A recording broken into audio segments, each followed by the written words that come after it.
about evangelism.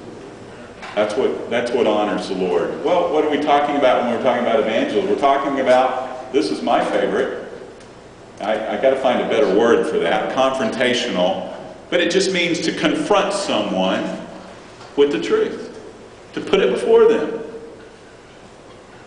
Traditional 4-6-week preaching events. By the way, people have asked, if you do 6 or 7 meetings, how long are your meetings? Well, first of all, let me say, I believe that pastors are the best evangelists. Amen.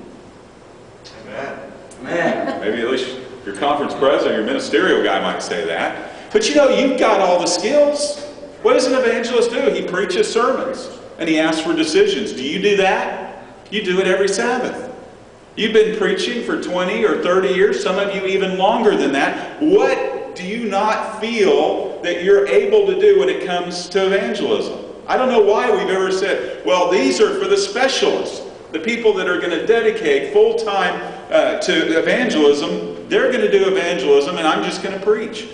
But the fact is, you have all the skills that it takes to be an evangelist. Amen. And you know what? I think you can be more effective.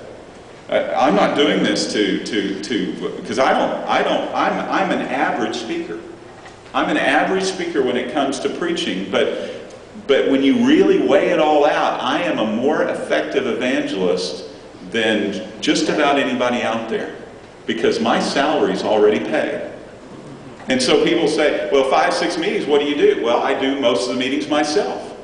Why? Because if you're going to develop a culture of evangelism, that evangelism isn't something that we decide we're going to do once every few years, but we're going to do it all the time, you've got to find a sustainable model. You've got to find something that you can do over and over again financially, with your human resources, with your facility and all of that. And it just came down to after about, really, we didn't even make it a year.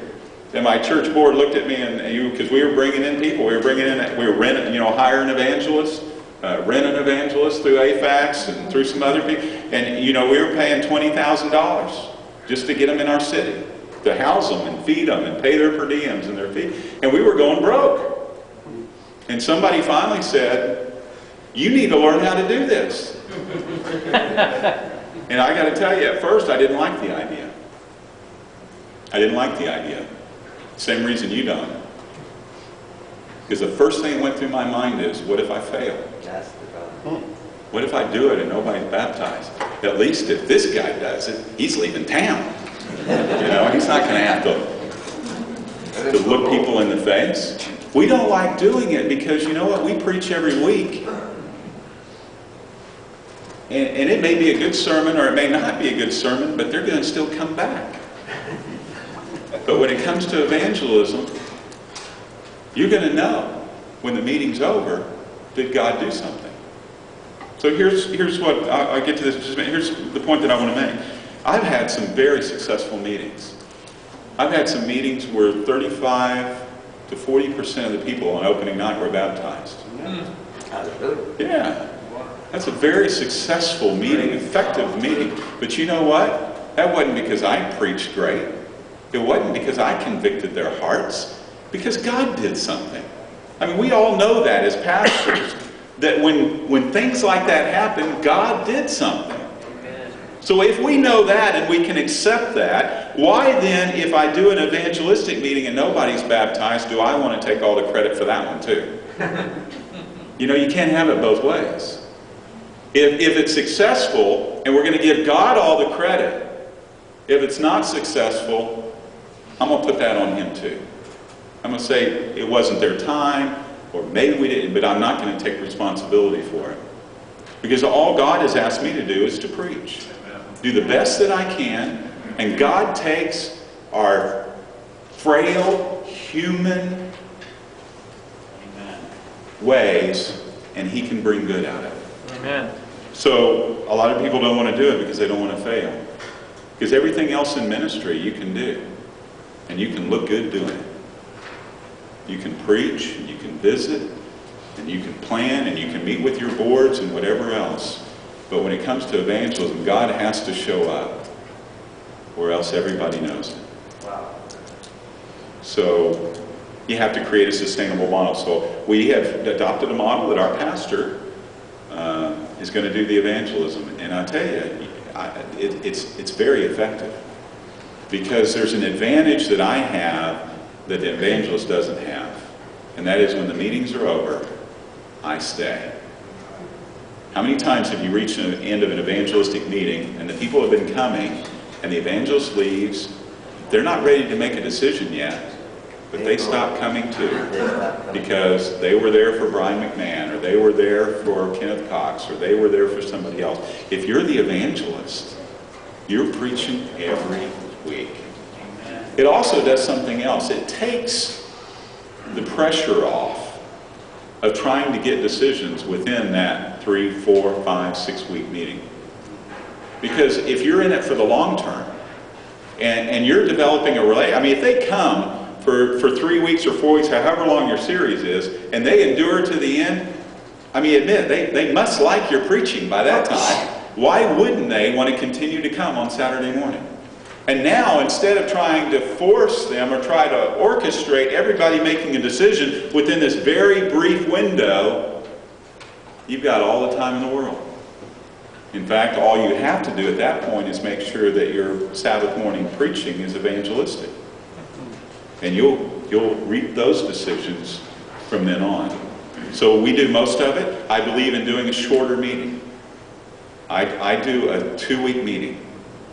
2 weeks with 3 weekends. Start on a weekend, go through the next weekend, go through the next week to the 3rd weekend.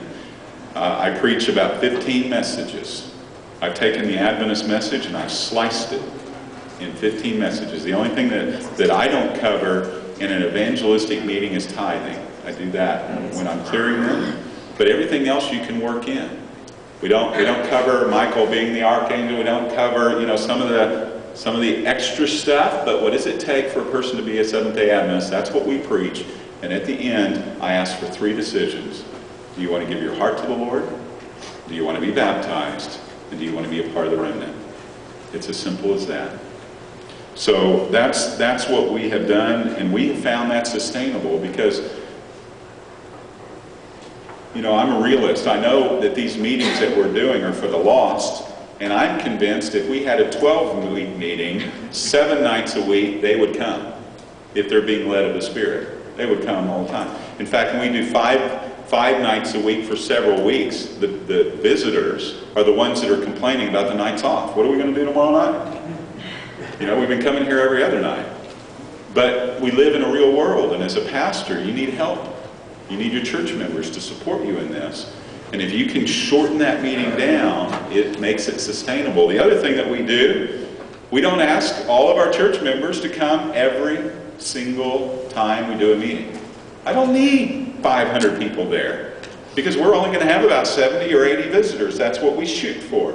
We get about 70 to 100 visitors. We're really comfortable with that number. And so I only need 70 to 100 church members. That's all I need. So we ask every church member to commit to 1 meeting a year. Just 1 meeting a year. 3 weekends, 2 weeks of your life to come and be a part of what God's going to do. And we have found that that's reasonable. That's sustainable. And so I do it. The other question that I always get asked is, do you preach the same series every time? Yep. Why would I want to change it? Every time I preach it, you get better, don't you? Some of you have 3 and 4 church districts, I suppose. 2 and 3, and you probably preach the same sermon in one church and you do that. By the time you preach that thing 3 times, you're pretty good at it. I go through that first year. We were inviting, we had Kenneth Cox, we had John Bradshaw, I can't even remember everybody we had, and they'd look at me and they said, why can't you preach like that? And I think, they preach those sermons probably 60, 70, 80 times. I get to write a sermon, preach it once, and throw it away. I'm learning a new sermon, or 2 sermons, or 3 sermons every week. I get to preach it once, and that's it. So when it comes to evangelism, I don't make any qualms about it. I'm going to preach the same thing. And haven't the church members heard it? Yeah. In fact, they'll tell me at the end of the message, why'd you leave that story out? Or why'd you skip that? Or whatever. I mean, they know exactly. They're out there moving their lips. But they know it's not about them. They know it's about that person sitting next to them, or that family. For them, it's the first time. And so find a series you like and preach it and develop it or whatever, but own it. Every time you preach it, you will get better. That's why the evangelists tend to be so much more effective than we are, because we're doing the same thing. It's just they're more familiar with the material. You answered my question to a large degree about if you have your people come all the time. Do you have a team I do. that works with you at every meeting, or do you rotate the team? Here's how I get my crowd. Just generally, we ask every church member to commit to support one meeting. But it may very well be they're working in the children's division, or they're working in the parking lot, or they're doing this. I don't know where they are, but they're going to support one meeting. In addition to that, I have some diehards, that live and breathe evangelism. If we did it 15 times a year, they'd be there. It's who they are. And so they're always there. And the other group is the people that we've won from the last meeting. We ask each person at baptism, no matter where they came from, to help in our next evangelistic meeting. We want them to know this is who we are, and this is what's expected. It's the best chance that we're going to have to win your friends, because I'm pretty intentional about not only winning a person, but holding a person. And I'm going to do everything I can to break your relationships with non-church people. And I know we get criticized for that in the Adventist church, because we say, once you become an Adventist, you lose all of your non-Adventist friends. But quite frankly, if we don't, we have huge problems with apostasy. As I came into the church, if I had maintained my relationships with my worldly friends, I wouldn't have survived. So as a pastor, I will try to break those connections. I'll try to find you new friends. This becomes the center of your thing. So if that's where we're headed, and that's what we are asking of you, the best chance we have to reach your coworkers, your family, your friends, associates, is the next meeting. And so you commit to helping that. Where do you hold the majority? In the church. Again, how do you do this thing and make it sustainable? If you have it in the church, you're not paying, hotel. Occasionally we'll do it. I do something that's a bit insane, and that is I try to do a whole evangelistic meeting over a weekend, where we boiled it down, and we do, like 12-hour marathon, and I do that on a Sabbath, and I have to go to a hotel to do that. But most of the time we do it in the church. I like doing it in the church. It's on my ground. I mean, this is a place that's already consecrated to the Lord, and He's already done great things there. It's where ultimately they're going to be baptized, and when I'm going to invite them to come on Sabbath. And I feel that if they're not ready to actually come to a church on opening night, then they're just not ready. It's not their time. And so it works for us. Besides, I've got a great facility. I love it. It's just built for evangelism.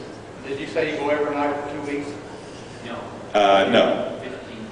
I have 15 sessions. This is pretty much what I do. I start on a Saturday, and I do Saturday, Sunday, Monday, Tuesday.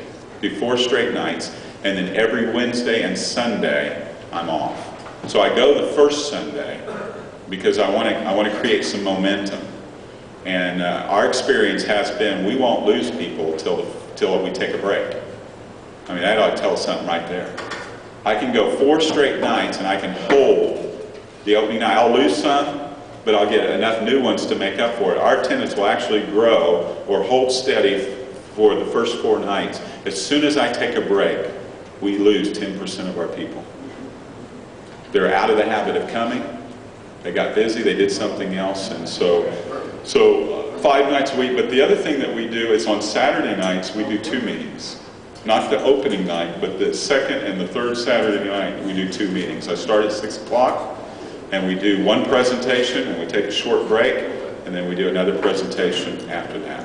What nights were off again? Wednesday and Sunday? Sunday, except for the first Sunday. And I'm telling you that there is nothing mystical about that schedule, because every evangelist will do something different. They'll do Sunday and Wednesday. They'll do Mondays and Thursdays. Ken has done that for 30 years. I don't think there's any one thing that works. I will say this, going 5 nights a week is a lot, because here's what we were doing. We were thinking, man, as much as we're doing, what if we tried just doing a weekend prophecy seminar? Doesn't that sound like something Adventists would think about? We'll just come on Friday, Saturday, and Sunday. Then we'll skip all week and we'll do Friday, Saturday, and Sunday. And it was, I've tried it twice, and it has failed both times miserably. Because there's no momentum. You know, you got to believe, and it goes back to this belief that God is doing something in a person's life. God has put them in that place, and He's put them there because He wants them to hear the message you have. They are hungering and they are thirsting. And you feed them for 3 days, and now you say, you know, take the next 5 days off, come back next weekend, and we'll give you more. It just doesn't seem to work as well as going straight through. But if you can compact it into the 15 meetings like what we have done, it's over before you realize it.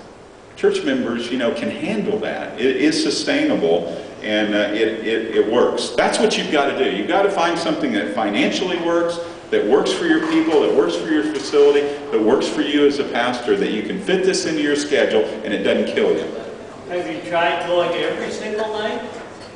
I'm not that brave. Well, if the breaks cut you out. I know. My church would revolt. You know, they got to do laundry. They got to do those things. So again, I'm a realist. I have to balance, you know, the lost and my team, because I don't want to be out there by myself. We believe it's very much of a corporate effort. It is a combination of what happens on the stage, but also what happens in the pew.